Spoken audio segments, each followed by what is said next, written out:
Buenas noches, es domingo 15 de octubre. Eh, bueno, la primera noticia no es tan buena, ¿no? Ganó Novoa,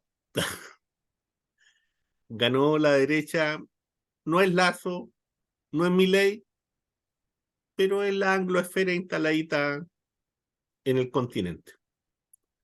Eso como primer dato, no lo vamos a abordar en profundidad, dejemos que evolucione un poquito. ¿Cómo estás, Juan Andrés? Buenas noches. ¿Qué tal? Buenas noches, Omar. Estamos cerca de las 11 de la noche, bueno, Cerca de así es las a 11 de la veces. noche. Así es la em, vida. Así es la vida. Fíjate que sería bueno partir el programa con una visión general de lo que plantea, ¿no es cierto?, nuestro medio asociado RT sobre el conflicto en el Medio Oriente, particularmente, ¿no es cierto?, entre el Estado de Israel y el pueblo palestino. Y entonces, dejemos que RT nos cuente algunos hechos, ¿no?, de la semana y cómo han ido evolucionando.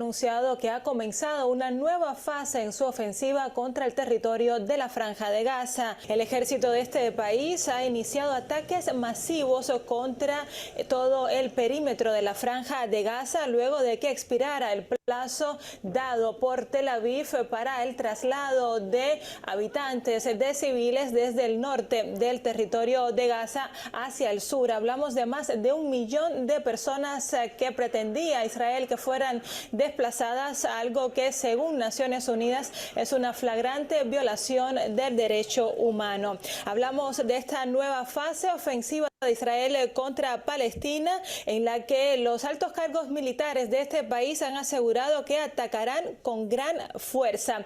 De hecho, ya se ha visto al primer ministro israelí, Benjamín Netanyahu, saludando a varios efectivos militares de su ejército y también cómo se van desplegando tanques y diferente equipamiento militar en la zona limítrofe con la Franja de Gaza. En este sentido, el número de víctimas mortales en este momento ya supera las 3.500, con cerca de 1.300 muertos del lado israelí y 2.200 del lado palestino. En este sentido, también hay que destacar que gran parte de los muertos en la Franja de Gaza son niños, ya que la mitad de la población de este sitio es menor de edad. Además, se habla sobre los rehenes. Según las Fuerzas Armadas de Israel, hay unas 120 personas retenidas. Desde Palestina aseguran que algunas de estas personas han muerto también en los constantes bombardeos por parte del ejército israelí. Además, el medio Bloomberg ha asegurado que en la Casa Blanca hay preocupación. Según esta instancia y según fuentes del gobierno de Estados Unidos, pues están instando a Tel Aviv a que adopte una postura, una planificación más a largo plazo, un plan estratégico que se pueda llevar a cabo luego de la destrucción total que asegura Israel provocará en la Franja de Gaza. A todo ello, hay diferentes países que llaman la atención sobre la necesidad de un alto al fuego. Es el caso de Rusia, que ha presentado un proyecto de resolución ante el Consejo de Seguridad de la ONU, en el cual pues insta al cese inmediato de las hostilidades, también a la evacuación segura de las poblaciones civiles y también a la liberación de los rehenes que en estos momentos se encuentran retenidos, entre muchas otras reclamaciones. También en las últimas horas ha hablado el ministro de Asuntos Exteriores de China, Wang Yi, con el secretario de Estado de Estados Unidos, Anthony Blinken. El jefe de la diplomacia china instó a su par estadounidense a que su nación, a que Estados Unidos tenga un rol más constructivo y responsable. En diferentes partes del mundo se han producido manifestaciones, protestas en contra de las acciones de Israel y en apoyo a la población palestina. Es el caso de naciones europeas como Reino Unido, también Alemania y España. Bueno, Bueno, pónganse rapidito, ¿cierto? sí, Y, agregar ahí y bien al hueso. ¿Cómo ves tú Sí, eso, Juan Andrés, agregar, la evaluación del... agregar algunos antecedentes. Ujú. Hay ya versiones de prensa que, citando fuentes egipcias y palestinas, señalan que Hamas jamás estaría en disposición de hacer un diálogo para el tema de los rehenes, que se le llama. Pero por parte de Israel no hay respuesta. Ojo, ojo, porque esta es una de las justificaciones. Entonces ya hay, insisto, versiones de prensa no como las que tenemos en las filtraciones y otras tonterillas aquí en nuestro país, no, son versiones de prensa que tienen fundamentos, citan fuentes. Insisto, el punto es que jamás estaría en disposición de eh, entregar rehenes en una negociación en alto al fuego. Otro dato concreto, Irán se pronunció. Irán dice que si la ofensiva israelí continúa, esta ofensiva terrestre que ya empezó hace alguna hora, lo decíamos el otro día, esta es una política de exterminio, ellos van a actuar. Y lo tercero es que lo que decíamos, Omar, en el programa anterior, o sea, Estados Unidos está desbocado. Estados Unidos es el responsable de esta situación. Estados Unidos conversó antes con Israel sobre este plan, horas antes de que Israel le declarara la guerra a Palestina, y Estados Unidos respaldó esa declaración de guerra. Y como sabemos, en la última hora han trasladado 2 portaaviones, yo tengo entendido que un tercero para allá. Las fuerzas militares británicas también están trasladando barcos de guerra. O sea, esto es no sé cómo llamarlo, pero esta es una ocupación de la OTAN y de Estados Unidos directa, directa, directa, directa. O sea, aquí hay una ocupación militar a gran escala, con armamento de guerra, con armamento nuclear. Y bueno, el resultado es lo que está pasando. O sea, los hospitales, no solamente los palestinos, sino que, por ejemplo, el hospital Kuwaití, que opera en la zona, ha sido bombardeado. Un médico que es director de uno de los hospitales denunció esto y tomó la decisión de quedarse. Y lo que significó eso fue que en su casa murieron por producto de los bombardeos israelíes él, su esposa y sus hijos. Eso es lo que está pasando en este momento, en estas horas que estamos haciendo el programa en la franja. O sea, es una masacre, es una matanza, es una política de exterminio, yo insisto en este punto. Y es evidente que lo que va quedando como posibilidad real de encauzar esto no es ni Estados Unidos ni la OTAN. Yo creo que hay varios gobiernos europeos que están siendo un poquito sobrepasados por las manifestaciones en protesta a favor de la paz por Palestina, entonces están reaccionando. Noruega, por ejemplo, reaccionó. En Francia hay una cantidad muy grande de manifestaciones, en otros países europeos también, lo que no quiere decir que los gobiernos europeos tengan una decisión distinta, no, los gobiernos europeos están, el eurocentrismo, la OTAN, el imperialismo norteamericano están en la primera línea de la masacre y de la operación exterminio de Palestina, y eso es un hecho indesmentible. Entonces, yo alerto sobre lo que está pasando en Chile con el sistema hegemónico, que está siendo cómplice directo de esto, cómplice directo. Israel no existía hace 75 años atrás, no existía como Estado nacional, lleva 75 años de vida como Estado nacional. Y si uno mira el mapa de ese momento al mapa de ahora, la única zona que ha sido intensivamente ocupada y dominada es el territorio palestino. ¿Por parte de quién? Por parte de Israel. Esa es la situación. Hay una situación de dominio, de hegemonía. Y cierro, hay un antecedente, Omar, tú lo decías en el programa anterior. En la zona que está tratando de controlar y ocupar a lo que dé, matando niñas, niños, matando seres humanos a todo nivel. Frank Sabre y Chatila quedan cortísimos. Esta es la masacre más terrible que ha cometido Israel y Estados Unidos, yo insisto, y los países europeos. Yo insisto en este punto. No es desmentible. No es desmentible. Ellos son los directos responsables. Y evidentemente Rusia y China son la única alternativa que va quedando para la paz, pero cierro con el dato. Hay un territorio que hace mucho rato que Israel está tratando de controlar, de Palestina, donde hay mucho gas. Y ya bajo el gobierno de Tony Blair, el británico, y con Arafat por el otro lado, se habían establecido algunos acuerdos desde el punto de vista de lo que significa la producción y la explotación de esa zona, cuando el gas no es lo que soy, que tiene una importancia económica mucho mayor. Bueno, otra razón más para ver la criminalidad que está haciendo esta política de exterminio por parte de Israel, Estados Unidos y los países de la OTAN. Les recuerdo que estamos en Crónica Digital analizando la semana política junto a Juan Andrés Lago. Fíjate que lo que tú dices, Juan Andrés, sobre todo lo último, es muy importante, porque fíjate que esa reserva de gas viene más o menos descubierta o empezando a trabajarse desde el año 2000. Y ese es un elemento que es vital, porque en los orígenes de las guerras en general y de los conflictos militares hay intereses, ¿no es cierto? Y uno puede entrecruzarlo con los intereses de clase, por cierto, porque eso también hay que hacerlo. Aunque a algunos no les gusta, ¿no es cierto?, como elemento de análisis. O respingan un poco la nariz en relación con eso. Sí, sí, claro. Hay algunos textitos que les pueden ayudar a algunos, sobre todo a algunos amigos y amigas que les puede interesar los temas militares en Engels, Federico Engels. Por cierto, se los dejo ahí. Claro. Búsquenlo, es cosa de Sí. googlearlo. Sí. Bueno, pero más allá de eso, yo quisiera abordar esto también desde una perspectiva un poco mayor. ¿En qué sentido? Nosotros la semana pasada dijimos que aquí este conflicto había que observarlo también y había que monitorearlo en un contexto más amplio, que es esta disputa, ¿no es cierto?, en Ucrania.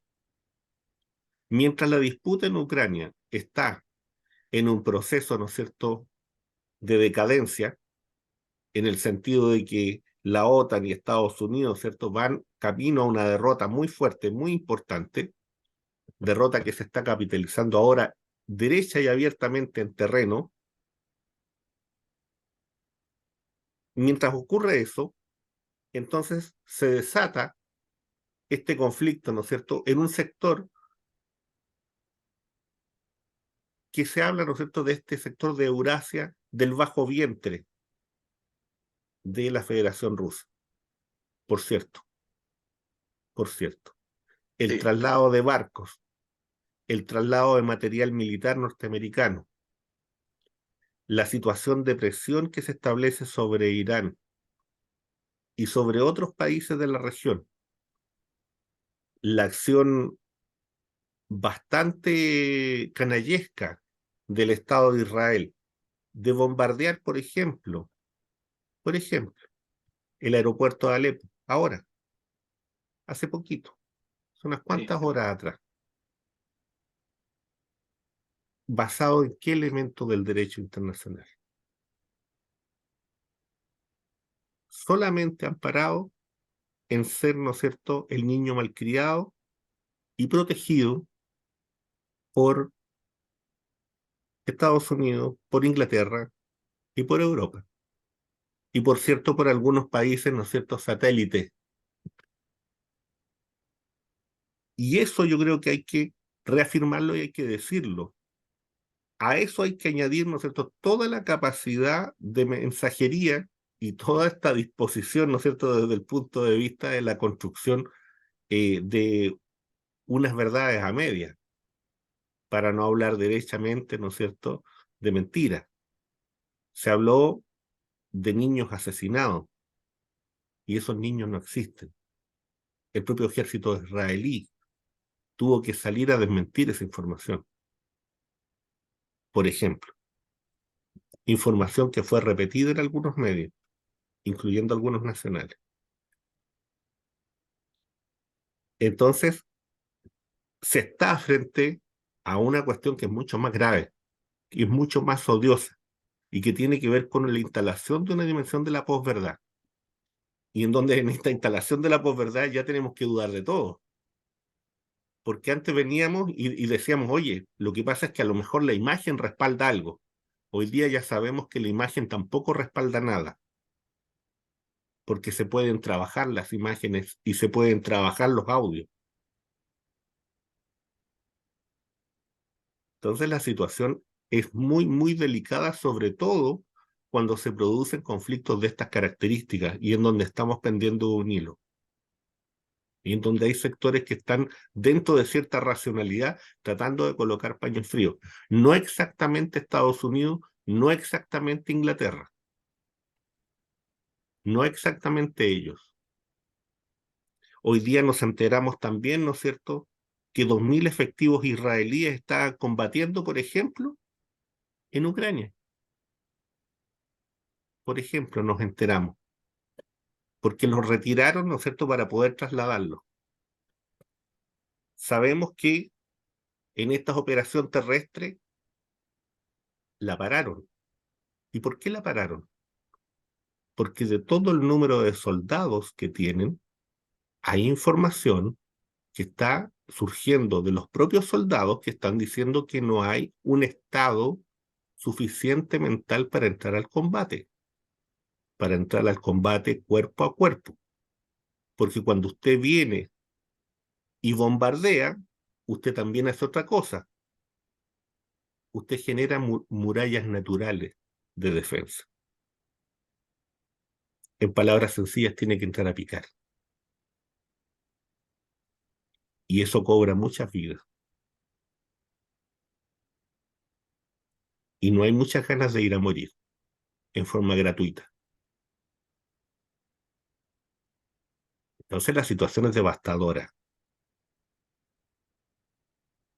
En ese sentido, entonces, bueno, Bien. hay que plantearse, ¿no es cierto?, desde otras miradas, y hay que bregar por la paz, y hay que abrir, ¿no es cierto?, todos los caminos posibles en relación con eso. Y eso también nuevamente ha desatado una discusión dentro de las izquierdas. Juan Andrés, en ese sentido, ¿cómo ves tú esa discusión que se ha abierto, no sé, a nivel internacional, por cierto, a nivel interno, en relación No, mira, con estas posiciones? Omar, del punto de vista del análisis, creo que una cosa son las posiciones y podrán ser incluso relativamente legítimas, pero yo creo que nosotros tenemos que tratar de hacer el esfuerzo por aportar antecedentes al análisis, y creo que en eso hay puntos de referencia. O sea, cuando yo digo que Estados Unidos y la OTAN están desbocados es porque es evidente, o sea, no es una opinión, no es una fantasía, no es que yo esté tratando de marcar mi antiimperialismo con eso, es que es así. O sea, yo insisto, o sea, son cosas tan concretas como el hecho de trasladar 2 portaaviones de guerra.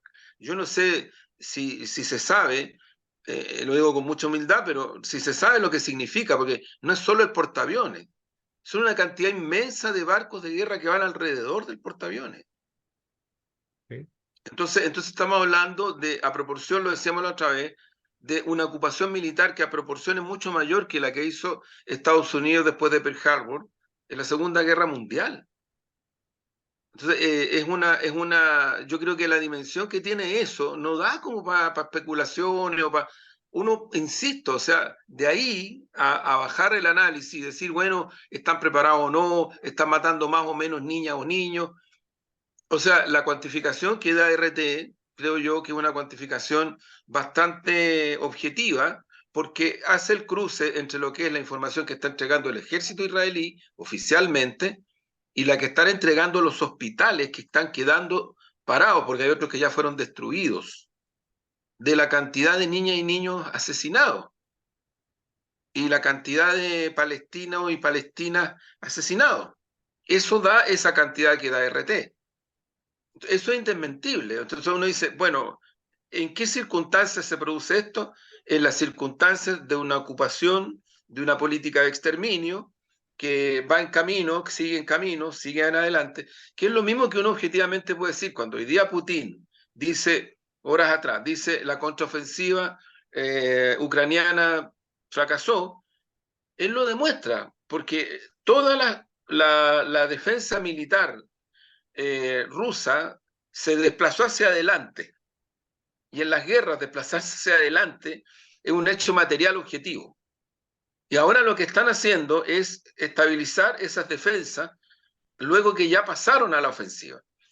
Y lo que está ocurriendo en Ucrania es algo terrible, terrible, porque también es una política norteamericana y eurocentrista que fue a generar hace muchos años ya, pasando por el acuerdo de Minsk, una provocación militar a Rusia, asusando un régimen neonazi al interior de Ucrania, que ha provocado masacres de jóvenes comunistas y de militantes comunistas, entre otros, masacres. Estamos hablando de decenas y decenas de asesinados.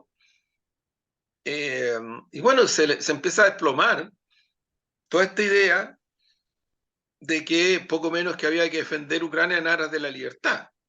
Eso es lo que se desploma, así como también se está desplomando ahora, a pesar de toda la campaña hegemónica y mediática que hay en Chile y en otros países, porque aquí opera la censura, Google, YouTube, Facebook, operan. Entonces, yo de verdad creo, Omar, mira, acaba de presentar, bueno, también lo decía RT, una propuesta Rusia que tiene el aval de China y de otros países, una propuesta respecto del cese al fuego, abrir negociaciones, abrir un canal para que puedan salir las niñas y niños que están perviviendo y algunos que están ya gravemente heridos.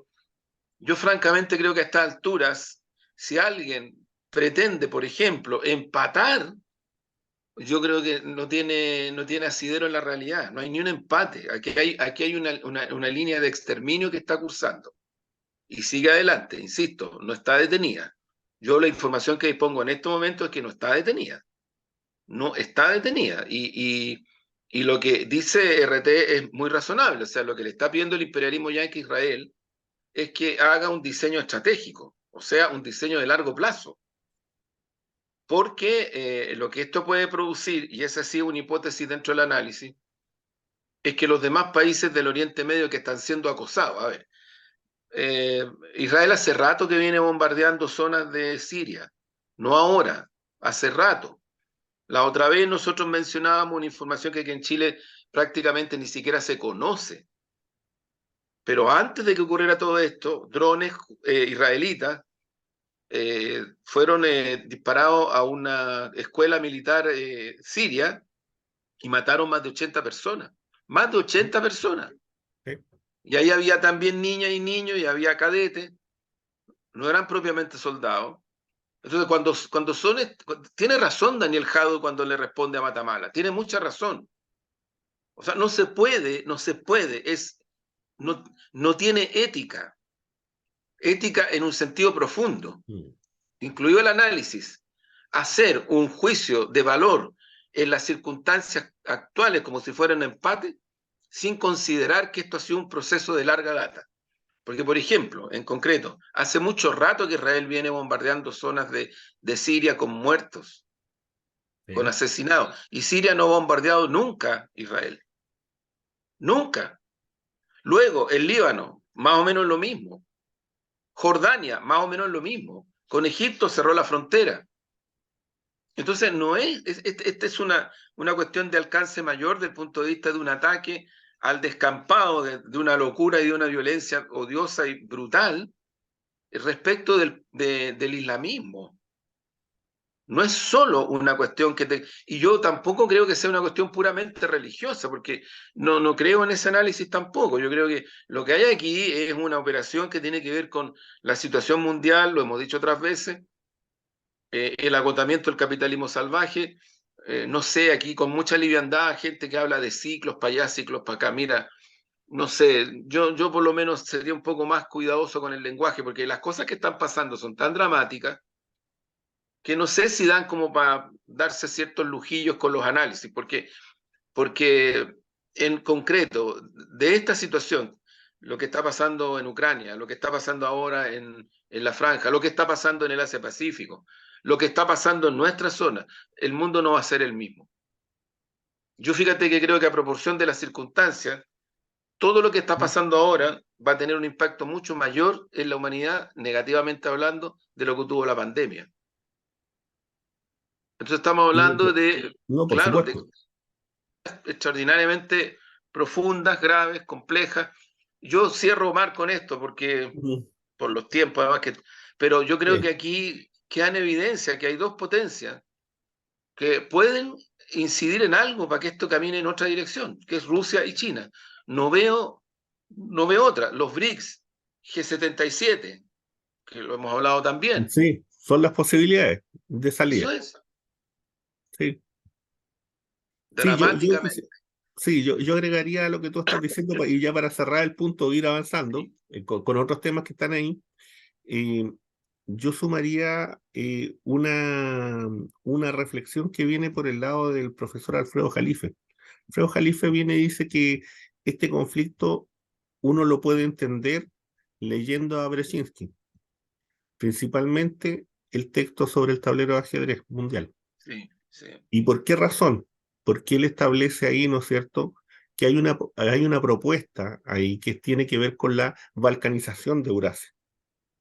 Y los sectores, y dentro de los sectores de balcanización, ¿no es cierto?, está, por cierto, algunos espacios del Oriente Medio, lo que sí, implica, ¿no? claro. Lo que Sí, implica tocar, lo que implica tocar el Líbano, lo que implica tocar Siria, lo que implica tocar también, ¿no es cierto?, lo que quedaba, lo que queda a fuerza de resistencia, a fuerza de supervivencia del pueblo palestino.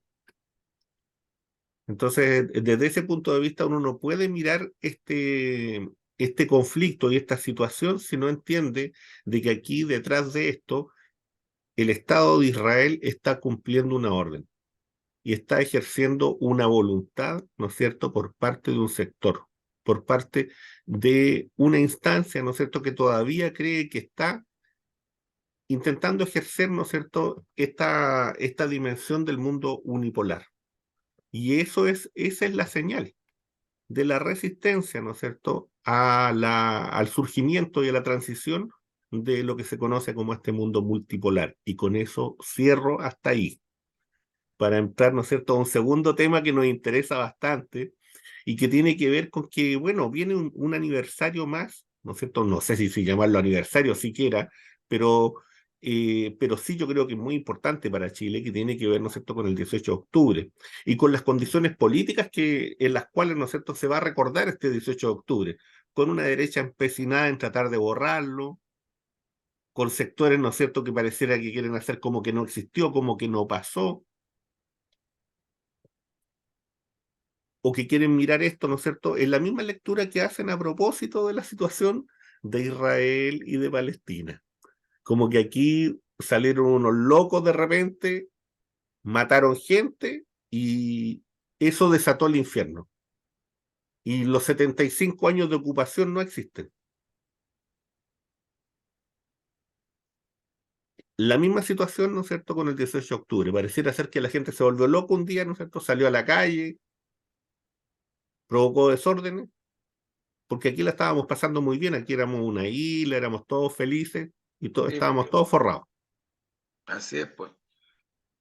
Así es, Entonces, pues. esas son las lecturas que existen, ¿no? ¿Cuál es tu análisis Yo, en eso para entrar Omar, a propósito, ¿no es sigo, cierto?, del tiempo que ha pasado, sí, ¿no?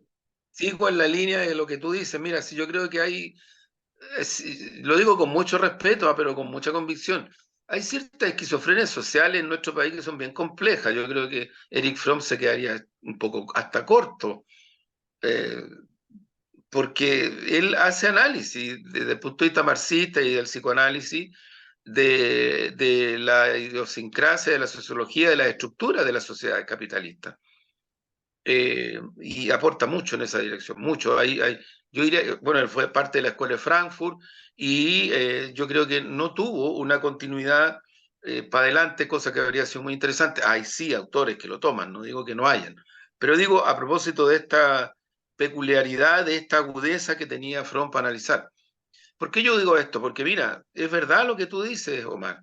Aquí ha habido un intento de forzosamente mostrar como que Chile es un país excepcional si se le compara con África, si lo compara con el Oriente Medio, el Oriente Próximo, si se le compara, no sé, hasta con China. No, nosotros estamos lejos, por arriba. Y hasta gente de izquierda, que se dice de izquierda, cree en eso.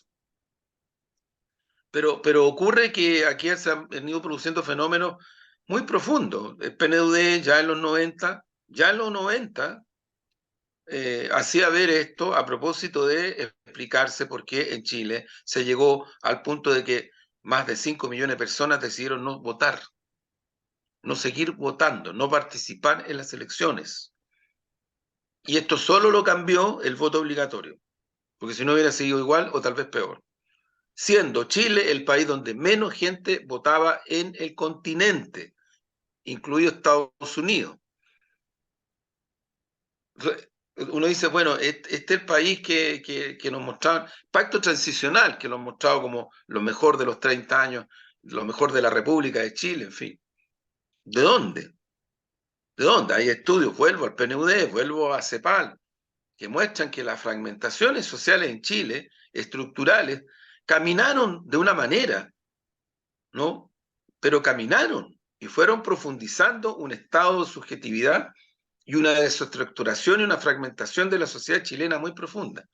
Bueno, entonces eso es lo que explica que la gente no vote, que le tenga una rabia contenida al sistema político, al Parlamento, porque aquí hay gente que dice, no, pero ¿y cómo? Si por mí votan. Sí, está bien, si nadie dice lo contrario, pero lo que tenemos que hablar es de un etos.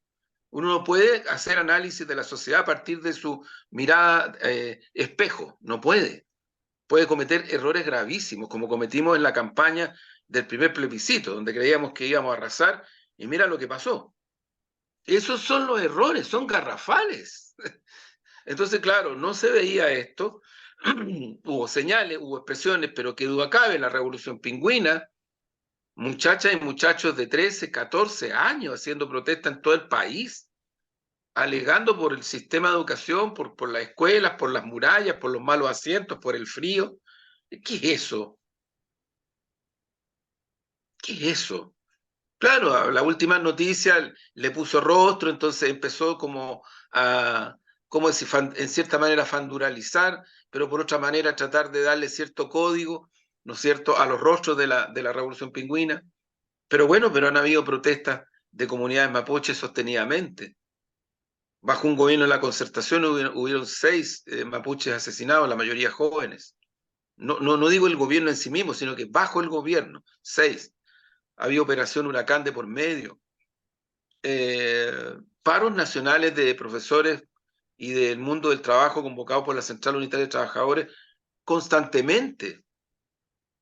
Paros universitarios, los estudiantes de la enseñanza media, los medioambientalistas, las mujeres. O sea, entonces uno empieza a construir un descripto de Chile que tú no lo encuentras en los sistemas hegemónicos, pero tampoco lo encuentras en lo que se llama ahora pitucamente los relatos de los partidos políticos. No lo encuentras, como que no existiera. Y yo diría que la dimensión del estallido de la Rebelión Obrera y Popular fue de tal magnitud que hubo un momento en que nadie en Chile, ni siquiera Piñera, se atrevió a desconocer esa dimensión al comienzo. Nadie, nadie. Pero nadie, porque eran millones y millones en las calles. Ya el 2011, el mundo entero se impactó porque en Chile habían manifestaciones de 200, 300, 400, 600 mil personas, donde no solamente eran estudiantes, ese otro error, garrafal, creer que ahí habían puros estudiantes. Uno iba a las marchas, yo fui a todas, y no eran puros estudiantes, convocaban a los estudiantes, sí, gran valor, pero no eran puros estudiantes, ahí también se expresaba el descontento. Entonces, yo creo que la sociedad chilena, el pueblo chileno, en su diversidad ha dado demasiadas señales de que está descontento. ¿Y qué pasó con el estallido, la revuelta obrera y popular? Ese año, antes del 18, hubieron muchas protestas. La Central Unitaria de Trabajadores convocó una mesa de unidad, una mesa social, y se conformó una cuestión que no había existido en Chile, que era maravillosa, porque ahí estaban metidos todos los movimientos sociales de una manera muy impresionante, y la CUT jugaba un papel muy significativo. En medio del fragor del estallido, la Mesa de Unidad Social convoca al paro nacional y productivo, que fue el más contundente que ha tenido en décadas Chile. Y eso es lo que genera y profundiza el temor atávico de la élite, de la clase política, de la derecha y también de algunos sectores de la izquierda. Porque aquí hay que ver las cosas como son. Es cierto, el proceso que estamos viviendo en el terreno constituyente tiene que ver con esa relación. Pero también es cierto que el Acuerdo Nacional, que el Partido Comunista, que el Partido Progresista y que el Partido Regionalista Verde y Social no firmamos por razones políticas muy de fondo, el camino que ha tenido es el que tenemos hasta hoy. Entonces, claro, empezó de a poquito, al principio tímidamente porque no tenían mucho espacio, pero empezó esto del octubrismo, de una manera peyorativa, una manera súper despreciativa del mundo popular. Surgió también esto de la violencia, esto de que aquí habían venezolanos, cubanos. Mira, han surgido esto que dice Piñera con un grado de responsabilidad brutal, brutal, brutal. Cuando dice que aquí hubo un poco menos que un golpe de Estado, que si aquí lo que había eran millones en las calles exigiendo que se fuera. Hasta en los hipódromos la gente gritaba que se fuera. El Hipódromo Chile, el Sporting Club, el Club Hípico, gritaban que se fuera. No había lugar donde no se gritara que se fuera. Si aquí el problema es que teníamos una especie de tiranía civil, una especie de autoritarismo atávico que encabezaba él y que nunca quiso asumir que la situación que vivía el país requería una salida democrática, un camino democrático. Y a eso obviamente se le ha tratado de instalar la idea que aquí hubo que... porque también es cierto que ningún partido puede decir que fue sustantivamente incidente en ese proceso. Aquí había figuras que eran acogidas. No es cierto lo que se ha dicho. Yo he escuchado en varios lugares que hasta Daniel Jadot lo echaban de... No es cierto, eso es falso. Hubo una vez una situación que ocurrió particular, pero ese mismo día y horas después, Daniel llegó a la plaza y lo recibieron y se quedó ahí. Por lo tanto, no es cierto que nadie podía estar ahí. Ahí podía estar gente como Daniel, como Ana María Gamuri, como Hugo Gutiérrez y como otros más, que no éramos ni somos tan conocidos, pero estábamos ahí. Y uno se encontraba con mucha gente sí conocida. Entonces tampoco es que no hubiera gente de izquierda y no hubieran comunistas. Yo me encontré con muchas y muchos comunistas en esas manifestaciones. Muchos, pero muchos, no pocos. Entonces creo, Omar, que en aras primero de la verdad, lo hemos dicho varias veces en este programa, esto fue el 18. Y yo creo que lo que ocurrió después tiene cosas buenas y cosas muy malas. Esto de reinterpretar una situación en Chile para poder estigmatizarla y justificar autoritarismos y represiones brutales, a mí me parece antidemocrático, pero de una manera brutal, porque mienten, tienen que mentir para instalar aquello. Tienen que mentir. Hasta en el Festival de Viña de ese año se le rendía homenaje a la primera línea por parte de todos los humoristas, todos. No hubo ninguno, no hubo ni uno que no le rindiera homenaje a su manera, ni uno. Kramer, no sé, los que estuvieron ahí, todos. Sí, así todos. es. Claro, entonces yo diría que es fácil mentir en Chile, porque tú con la hegemonía que tienes, mediática, digo, puedes hacer eso. Pero en su momento esto tenía otra realidad, y creo que lo que se va a recordar el 18, creo yo, es el papel de las masas, del pueblo chileno en su diversidad, en su heterogeneidad, en donde nuevamente, porque no es la primera vez en la historia de Chile que lo hace, grita en las calles. Y grita de una manera tremenda y muy parcialmente escuchada. Muy parcialmente escuchada. ¿Sabes, Juan Andrés? Mira, me acordé humildemente, me acordé de un artículo que escribí por ahí sobre el tema del estallido y en donde recuperaba una cita de un señor que no puede ser identificado como marxista, ni mucho menos, ¿no? Como Tocqueville, y en un texto que se llama Recuerdos de la Revolución de 1848. ¿Qué es lo que dice él? La posteridad que no ve más que los crímenes deslumbrantes y a la que por lo general se le escapan los vicios, tal vez no sepa nunca hasta qué punto la administración de entonces había adoptado al final los procedimientos de una compañía industrial en la que todas las operaciones se realizan con vistas al beneficio que los socios pueden obtener de ellas. Aquellos vicios se debían a los instintos naturales de la clase dominante, a su poder absoluto, al relajamiento y a la propia corrupción de la época. Cierro la cita. A buen entendedor, pocas A palabras. buen entendedor, pocas palabras, ¿cierto? Así es. Entonces yo tengo la impresión de que acá hay una élite, lo hemos dicho en el transcurso, yo no sé ya cuántos programas tenemos en relación con esto, Sí, que hay una sí. élite, ¿no es cierto?, que no asume ni está dispuesta a asumir su condición de estar en crisis y en decadencia.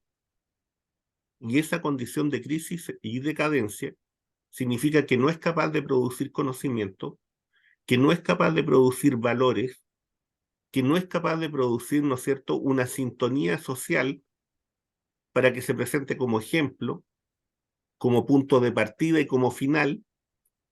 Esa es la situación en la que estamos viviendo hoy. Entonces, ¿qué es lo que pasa? Tenemos algunos periodistas o personas que utilizan sus espacios de comunicación de la que muchas veces son dueños y entonces hablan de las sociedades zombies y hablan de que Chile está rodeado hoy día todos zombies. Y usan esa categoría. Fíjate que yo escribí también un artículo que se llamaba La fábrica de zombies, por ahí por el año 2014. Y hablé del proceso de la educación en Chile. Y hablé de ese proceso de la educación como el fracaso del proceso de la municipalización, de todo el proceso que significaba, ¿no es cierto?, el llevar la educación, sacarla del mundo público para trasladarla al mundo privado y cómo en ese proceso se fue perdiendo una cantidad impresionante no solo de valores, sino que además de eso, ¿no es cierto?, de toda una raigambre cultural. Al no tener clases de educación cívica, al quitar las clases de filosofía, por ejemplo, al quitar francés, porque se dijo que solamente aquí había que aprender inglés, por ejemplo. Por ejemplo, entre otras tantas cosas.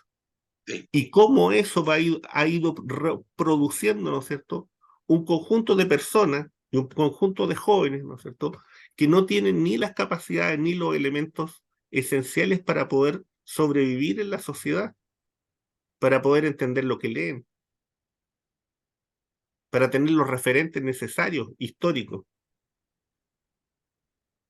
Y entonces, hoy día, alguien viene y dice, no, aquí estamos entre zombies. Perdón, estas sociedades se fabrican. Sí. Y se han ido fabricando frente a nuestros ojos y con la complicidad de muchos. Y ese es el punto. Y con la complicidad de una élite que necesita zombies.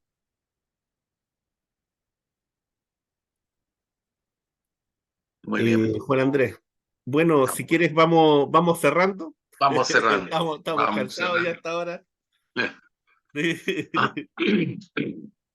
Mira, Vamos cerrando. vamos cerrando. Dos pequeños haikus en relación a, bueno, a la situación que se está viviendo, ¿no es cierto?, allá en el Medio Oriente. Luna nueva. Cruzan la franja. Ráfagas de cañones. Es luna nueva. Segundo haiku. Escombros al sur. El polvo enceguece. Las aves huyen. Hasta ahí. Muy bien. Así es. Gusto, que Gracias, estén Omar. bien. Chao, chao. Buena Felicidades. semana. Un abrazo. Buena Los que semana. puedan, suscríbanse al canal. Hoy día más que nunca es necesario reenviar este programa y otros de otros. Y un gran saludo a Iván, compañeros y qué sé yo. Omar, a Iván Gutiérrez, que una sede de Crónica Digital fue asaltada Sí, y asaltada al descampado. Se llevaron exactamente. todo y entraron como Pedro por su casa y salieron como Pedro por su casa. Así es. Así es. Así que toda la solidaridad con Iván. Toda la solidaridad con Iván, porque efectivamente estamos en tiempos difíciles, tiempos revueltos, y en donde parece que tampoco los medios de comunicación pueden estar tan tranquilos. Así es. Así es. Que estén muy bien. Buenas noches. Chao, chao.